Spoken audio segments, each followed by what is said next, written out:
नमस्कार मंडळी, आज आपण बनवतोय मंचुरियन। मंचुरियनसाठी आपण घेतलेला आहे कोबी, हे आहे अद्रक लसूण आणि हिरवी मिरचीची पेस्ट। कोबी आपण किसून घेतलाय। हे आहे कॉर्नफ्लॉवर, हे आहे मैदा। मैदा घ्या किंवा गव्हाचं पीठ घेतलं तरी चालेल। धुवून पिळून घेतलेलं आहे, त्यातलं सगळं पाणी काढलेलं आहे। आता ह्याच्यामध्ये आपण हे मीठ टाकून घेऊया, चवीपुरतं मीठ।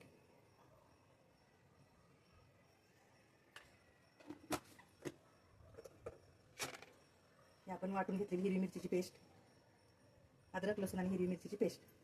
तुम्हाला तिखट पाहिजे असेल तर तिखट टाकू शकता, जास्त कमी जास्त करू शकता। आपण चवीसाठी थोडंसं लाल तिखटही टाकणार आहोत आणि कलर पण येईल।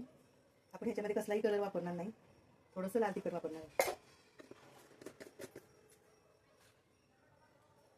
आता आपण हे पीठ टाकून घेऊया।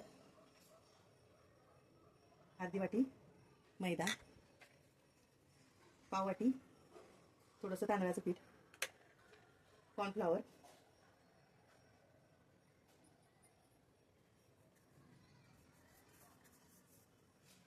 आणि आवडत असेल तर बेसन पीठ 1 चमचा। आता हे सगळं आपण मिक्स करून घेणार आहोत आणि हे पीठ मळून घेणार आहोत। आता आपलं पीठ हे सगळं मळून झालेलं आहे। त्याच्यामध्ये कसलं सुद्धा पाणी वापरायचं नाही, जे कोबीला पाणी सुटतं त्याच्यात आपण हे पीठ मळून घ्यायचे। हा बघा असा गोळा तयार झालेला आहे। आता आपण ह्याचे गोल गोल बॉल बनवून घेऊया आणि तेल तापायला ठेवूया। हे बघा आता आपण हे सगळे बॉल तयार करून घेतलेले आहेत। आता आपण तेल पण तापायला ठेवलेलं आहे। आता ह्याच्यामध्ये आपण बॉल हे तळून घेणार आहोत।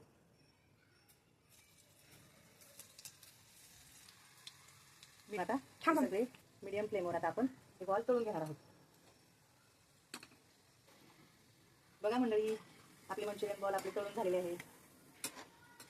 असा कलर आलेला आहे। आपण याच्यामध्ये कलर टाकला नाही त्यामुळे ते लाल दिसत नाहीत।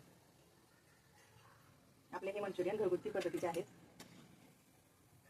आणि याच्यामध्ये आपण मैदा वापरलेला नाही जास्त, त्याच्यामुळे हे खायला पण पौष्टिक आहेत। आता ह्याच्यासोबत आपण शेजवान चटणी घेणार आहोत आणि हे मंचुरियन सर्व करणार आहोत। या मग मंडळी मंचुरियन खायला शेजवान चटणी सोबत।